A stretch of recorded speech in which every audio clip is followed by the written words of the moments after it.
আলাইহিস সালাম। আর মা দোয়া করছে, আল্লাহ আমার এই ছেলে আমার এত ভালোবাসে, আমার এত সেবা যত্ন করে, এই ছেলেকে এই জামানার যে নবী জান্নাতে ওর সাথে আমার ছেলের সাথে বন্ধু করে দিও। মা দোয়া কবুল করেছিল। সেই সম্পর্কে গাজলটি আমি পরিবেশন করে শোনাবো। তার আগে ছোট্ট একটি নবীর প্রশংসা বলছে, দেখুন। আমি নবীজির পাগল, আমি মদিনার পাগল, আমি নবীজির পাগল, আমি মদিনার পাগল। মদিনার ধুলবালি মোর, মদিনার ধুলবালি মোর, নয়নের কাজল, আমি নবীজির পাগল, আমি মদিনা পাগল, আমি নবীজির পাগল, আমি মদিনা পাগল। আশিক বলছে, দেখো।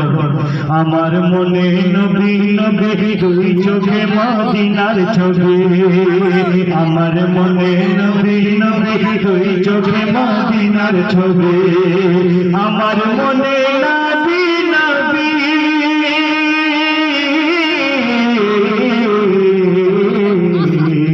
আমার মনে নবী নবী দুই চোখে মদিনার ছবি, নবীর প্রেমে দিতে রাজি, নবীর প্রেমে দিতে রাজি, জীবনের সফল আমি নবীজির পাগল, আমি মদিনার পাগল, আমি নবীজির পাগল, আমি মদিনার পাগল। মদিনার ধুলবালি মোর, মদিনার ধুলবালি মোর, নয়নের কাজল, আমি নবীজির পাগল, আমি মদিনার পাগল। শুনিলে মদিনার কথা ভুলতে পারি সকল কথা, শুনিলে মদিনার কথা ভুলতে পারি সকল কথা, শুনিলে মদিনার কথা,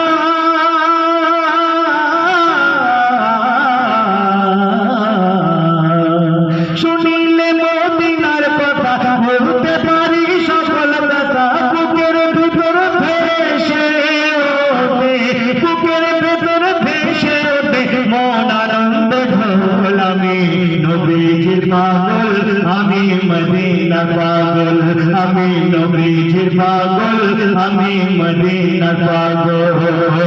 মদিনার ধুলবালি মোর, মদিনার ধুলবালি মোর, নয়নের কাজল, আমি নবীজির পাগল, আমি মদিনার পাগল, আমি নবীজির পাগল, আমি মদিনার পাগল। আমার কবি এম এ হান্নান সাহেব তিনি এইসব দেখে আল্লাহ রসুলের দিদার পাওয়ার জন্য আল্লাহর কাছে বলছে, আর কি বলছে দেখো।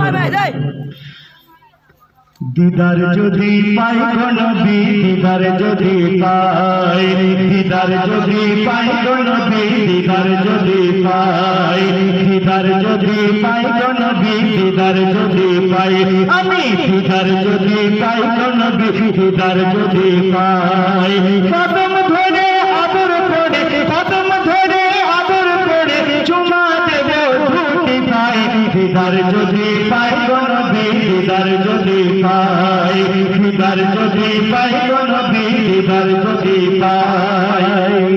বলছে দেখুন, দয়ার নবীর একবার পেলে এই দুনিয়া যাব ভুলে, দয়ার নবীর একবার পেলে এই দুনিয়া যাব ভুলে, দমে দমে সর্বক্ষণে, দমে দমে সর্বক্ষণে তোমার নামটি জপে যাই, দিদার যদি পাই গো নবী, দিদার যদি পাই, আমি দিদার যদি পাই গো নবী, দিদার যদি পাই, দিদার যদি পাই গো নবী, দিদার যদি পাই, কদম ধরে আদর করে, কদম ধরে আদর করে চুমা দেব ধুতি পাই, দিদার যদি পাই গো নবী, দিদার যদি পাই, দিদার যদি পাই গো নবী, দিদার যদি পাই। তো যে কথাটা আমি বলছিলাম, মায়ের দোয়া, মায়ের দোয়া কত খতরনাক, কত গুরুত্ব, মা দোয়া করলে সেই দোয়া বিফল হয় না। তো সেই জামানার নবী ছিল মুসা আলাইহিস সালাম। তো মুসা আলাইহিস সালাম একদিন আল্লাহর কাছে আরজু করছে, সেই জামানার যে নবী তিনি আল্লাহর কাছে আরজু করছে, আল্লাহ আমি দুনিয়াতে দেখবো আমার কে জান্নাতে বন্ধু হবে দুনিয়াওয়ালা, আমি একবার তাকে দেখবো। যে তো আল্লাহর কাছে তো হযরত মুসা আলাইহিস সালামকে আল্লাহ পাক দেখিয়েছিলেন। বলছে দেখুন, একদিন মুসা ওই খোদার দ্বারে আরজুয়ে জানায়, বেহেশতে যে মোর বন্ধু হবে তার দেখবো দুনিয়ায়। একদিন মুসা ওই খোদার দ্বারে আরজুয়ে জানায়, বেহেশতে যে মোর বন্ধু হবে তার দেখবো দুনিয়ায়। তখন আল্লাহ বলে, ওহে মুসা যখন বাজারে যাবে, যখন বাজারে যাবে আর এক মাংসওয়ালা কসাই তুমি দেখতে ওই পাবে, তুমি দেখতে ওই পাবে। আর সেই কসাই তোমার বন্ধু হবে বেহেশতের মাঝে, বেহেশতের মাঝে, বেহেশতের মাঝে। তুমি আলাপ যদি করতে পারো করো তার সাথে, তুমি আলাপ যদি করতে পারো করো তার সাথে। আল্লাহ পাক হযরত মুসা আলাইহিস সালামকে জানিয়ে দিলেন যে একজন ওই তো বাজারে গিয়ে গোশতওয়ালা আছে, ওই গোশতওয়ালার সাথে তুমি সাক্ষাৎ করো, মাংসওয়ালা। তো খুঁজে খুঁজে আলাপ করার পরে তানাকে গিয়ে বলছে, ভাই আমি আপনার সঙ্গে একটু আলাপ করতে এলাম, আপনার সঙ্গে আপনার মেহমান হয়ে আপনার বাড়ি যেতে চাই। তো মেহমানদারি করা সুন্নাত, তো চলো আমার বাড়ি, কোনো অসুবিধা নেই। তো দোকান বন্ধ করে দোকান থেকে কিছু গোশত নিয়ে মেহমানকে নিজের বাড়িতে বসিয়ে রেখে ওই নিজের হাতে গোশতটাকে রান্না করে তার ঘরে একটা যে মা ছিল জীর্ণ রোগা অসুস্থ, সেই মাকে গালে তুলে তুলে খাইয়ে দিচ্ছে। আর মেহমান চিন্তা করছে আমি ওনার বাড়ির মেহমান, আমাকে বসিয়ে রেখে একটা রোগা জীর্ণ অসুস্থ বুড়িকে গালে তুলে তুলে খাইয়ে দিচ্ছে, কই কি ব্যাপারে? বলছে দেখুন, কসাই যখন মাংস নিয়ে ওই বুড়িকে খাওয়ায়, দেখো বুড়িকে খাওয়ায়, আর ঠোঁট নাড়িয়া বুড়ি তখন কি যে বলে যায়, যেন কি যে বলে যায়। হযরত মুসা আলাইহিস সালাম কসাইকে বলছে, ও ভাই কসাই, এ বুড়ি মা বলো কে তোমার,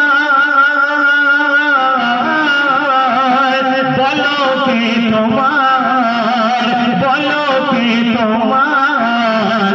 আর ঠোঁট নাড়িয়া কি বলে যায় বলো গো আমার, আর ঠোঁট নাড়িয়া কি বলে যায় বলো গো আমার। মেহমান তো জানে না এইটা কে, বলছে মেহমানকে তখন বলছে যে দেখো এইটাই আমার গর্ভধারিণী মা, আমার মা নিজের হাতে খেতে পারে না, চলতে পারে না, আমি আমার মাকে সেবা যত্ন করি, দোকান থেকে যত ভালো ভালো গোশত এনে নরম নরম গোশতগুলো নিজের হাতে রান্না করে আমার মাকে আমি গালে তুলে তুলে খাইয়ে দিই, এটাই আমার মা। আচ্ছা এটাই তোমার মা? যখন তুমি খাওয়াচ্ছিলে তোমার মা বিড়বিড় করে কি বলছিল শোনা যাচ্ছিল না, তো এটা কি বলছিল তোমার মা তোমাকে?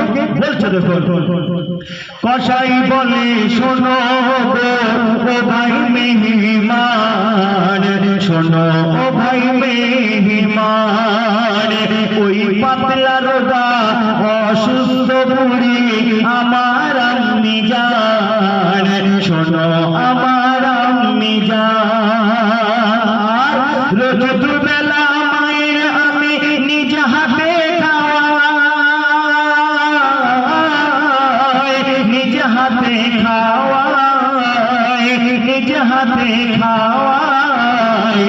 আমার মায়ের তরে দোয়া করো ও মেহমান ভাই, আমার মায়ের তরে দোয়া করো ও মেহমান ভাই। আচ্ছা ঠিক আছে, আমি তোমার মায়ের জন্য দোয়া করব, কিন্তু তোমার মা তোমাকে বিড়বিড় করে কি বলছিল বলতে হবে আমার। বলছে দেখো, যে কথাটি মা জননী বলছে ঠোঁট নেড়ে, দেখো বলছে ঠোঁট নেড়ে, উনি করছে দোয়া আমার তরে মহান খোদার দরবারে, মহান খোদার দরবারে। কি বলছে? ও গো আল্লাহ তুমি মোর বাচ্চাকে জান্নাতে দিও,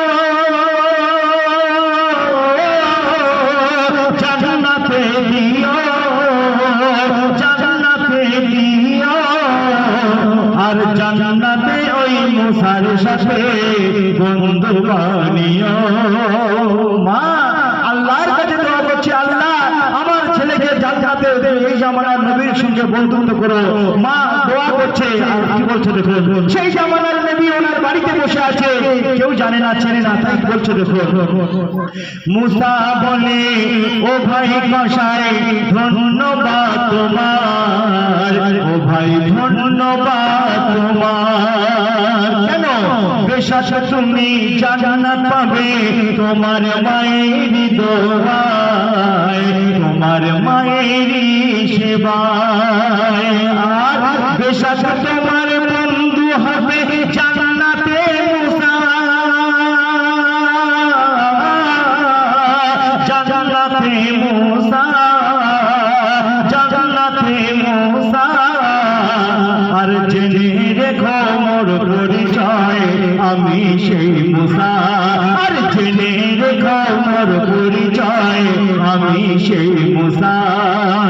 একদিন মুসা ওই খোদার দ্বারে আর জুয়ে জানায়, বেহেশতে যে মোর বন্ধু হবে তার দেখব দুনিয়ায়।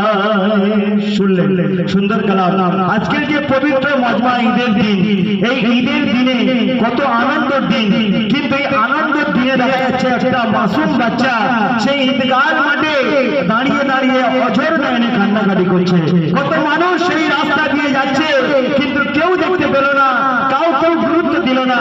আমার আপনার নবী জাহানের বাচ্চা সেই মাসুম বাচ্চাকে দেখতে পেয়ে বলছে, বাবা আজকে তো খুশির দিন, ঈদের দিন, এই ঈদের দিনে তুমি কেন আমরা এত কান্নাকাটি করছো? সেই উদ্দেশ্য করে বলছে দেখুন। ধন্যবাদ, ঠিক আছে। তো সেই উদ্দেশ্য করে বলছে দেখুন, বাচ্চাকে আল্লাহ রাসূল সাল্লাল্লাহু আলাইহি ওয়াসাল্লাম বলছে খুশির ঈদের